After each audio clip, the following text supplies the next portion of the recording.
இந்த காணொளியின் வாயிலாக pivot table எப்படி யூஸ் பண்ணுறதுன்னு பார்த்தீங்கன்னா, இந்த ஸ்டூடெண்ட் ஃபீட்பேக் இந்த கொஸ்டின்ஸ்க்கான ரெஸ்பான்ஸை பிவட் டேபிள் பயன்படுத்தி எப்படி நம்ம அனலைஸ் பண்ணலாம் அப்படின்னு சொல்லி பார்க்கலாம். ஸோ உங்கள் முன்னாடி ஸ்டூடெண்ட் ஃபீட்பேக் இருக்குது. ஆசிரியரை பற்றிய ஸ்டூடெண்ட் ஃபீட்பேக் அதில் ஒரு 10 கொஸ்டின் கேட்டிருக்கோம். கொஸ்டின் நம்பர் 1 பங்க்சுவாலிட்டி பற்றி, question number 10 delivery of updated recent development. இது எதுலன்னா ஒரு 5 பாயிண்ட் ஸ்கேல் அப்படின்னு நம்ம சொல்கிறோம். 1 2 3 4 5. 1 டிக் பண்ணாருன்னா ஸ்டூடெண்ட் ஸ்ட்ராங்லி டிஸ்அக்ரி. இப்போ கொஸ்டின் நம்பர் 1 எடுத்துக்குவோம். Punctuality in conducting the class. ஒரு ஆசிரியர் சரியான நேரத்துக்கு கிளாஸில் வராரா, 9 o'clockனா 9 o'clock வராரா. ஸ்டூடெண்ட் வந்து நம்பர் 1 டிக் பண்ணாங்கன்னா ஸ்ட்ராங்லி இது மறுக்கிறாங்கன்னு அர்த்தம்.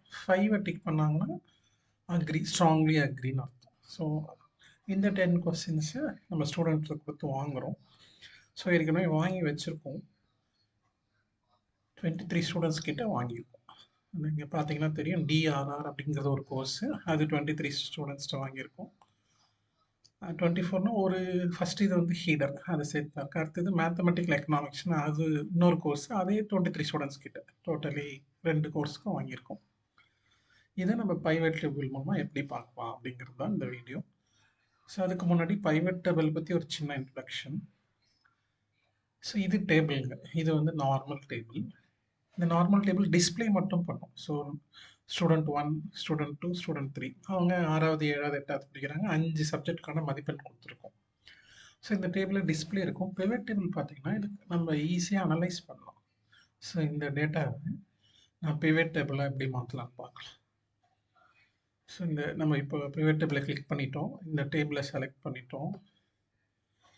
இதே ஷீட்லேயே பிவட் டேபிள் வர்ற மாதிரி பார்க்குறதால ஓகே எக்ஸிஸ்டிங் ஷீட் ஓகே கொடுத்தோம். ஸோ வந்துருச்சு.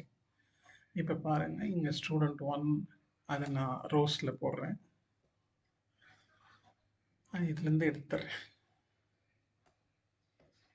அப்புறம் கிளாஸுமே ரோஸில் போடுவோம். கீழே பாருங்கள், அப்படி ஒன்று ஒன்றா நம்ம போட போட ஃபார்ம் ஆகும். அடுத்து சப்ஜெக்ட்டுமே ரோஸில் போடும். ஸோ ஸ்டூடெண்ட் 1 அவர் 6th ஸ்டாண்டர்ட் 5 சப்ஜெக்ட் வந்துருச்சு. இப்போ மார்க்கை வந்து நம்ம சம்மேஷன் வேல்யூஸில் போடும். ஸோ இப்போ எவ்வளோ பியூட்டிஃபுல்லாக ஆர்கனைஸ் ஆகிடுச்சு பாருங்க. ஸோ சாதாரண டேபிள் பிவட் டேபிளாக இப்போ மாறிடுச்சு. ஸோ இதை தான் இப்போ நம்ம அந்த ஸ்டூடெண்ட் ஃபீட்பேக் அனலைஸ் பண்ண போகிறோம். ஸோ இது வந்து ஸ்டூடெண்ட்ஸ் ஃபீட்பேக் முன்னாடி பார்த்த மாதிரி 23 ஸ்டூடெண்ட்டுக்கு 2 கோர்ஸுக்கு நம்ம வச்சுருக்கோம். ஸோ இப்போ நம்ம இதில் பிவட் டேபிள் கொடுத்துப்போம். ஸோ இந்த எல்லா டேபிளுக்கும் சேர்த்து பிவட் டேபிள். ஸோ இது வந்து நம்ம எக்ஸிஸ்டிங் ஷீட்டில் போட்டால் இது ஆல்ரெடி இது பெருசாக இருக்குது டேபிள், அதனால் எக்ஸிஸ்டிங் வேணால் நியூ ஷீட் கொடுப்போம். ஸோ நியூ ஷீட்டில் இப்போ ஃபார்ம் ஆயிருக்கு. இப்போ அந்த கோர்ஸ் இருக்குது பாருங்கள், அப்புறம் அந்த 10 கொஸ்டின்ஸில் இந்த ஃபீல்டு, இது பேர் ஃபீல்டு லிஸ்ட், இந்த ரைட்டில் இருக்கிறது அதில் இருக்குது. ஜஸ்ட்டு நம்ம ஒரே ஒரு கொஸ்டினை செலக்ட் பண்ணணும். இப்போ ஒரு கொஸ்டினை ஃபஸ்ட்டு கொஸ்டின் பங்க்சுவாலிட்டி செலக்ட் பண்ணிங்கன்னா அதோட சம் 187 வருது. ஸோ நம்ம இதை வச்சு நம்ம பெருசாக எதுவும் பண்ண முடியாது. ஸோ அதனால் நம்ம என்ன செய்யணும் அப்படின்னா, இந்த இதை வந்து இப்படி மாற்றணும். இப்படி மாற்றிட்டு பிவட் கொடுத்தா வரும். இது எப்படி இருக்கு பாருங்க, இது வந்து கொஸ்டின் வைஸ் ஸ்டூடெண்ட் வைஸ்.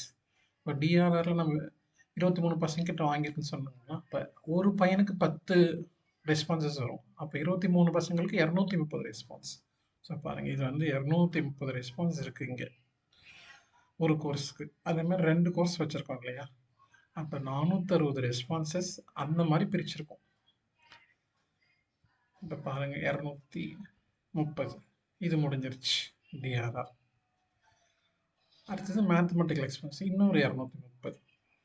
இந்த மாதிரி இதை பிரிச்சுட்டு இதுக்கப்புறம் நம்ம பிவட் டேபிள் அப்ளை பண்ணோம்னா நம்ம இதோட ரெஸ்பான்சஸை அனலைஸ் பண்ணலாம். சரிங்களா? இப்போ இது டேபிள் எப்படி வருதுன்னு பார்க்கலாம் இதுலேருந்து. சரியா? இப்போது இதை நம்ம என்ன செய்யணும் அப்படின்னா, டேட்டா போய் இந்த டேபிளை செலக்ட் பண்ணிக்கிறோம். அது வந்து பவர் குவரி எடிட்டர் அதுக்கு போயிடுது.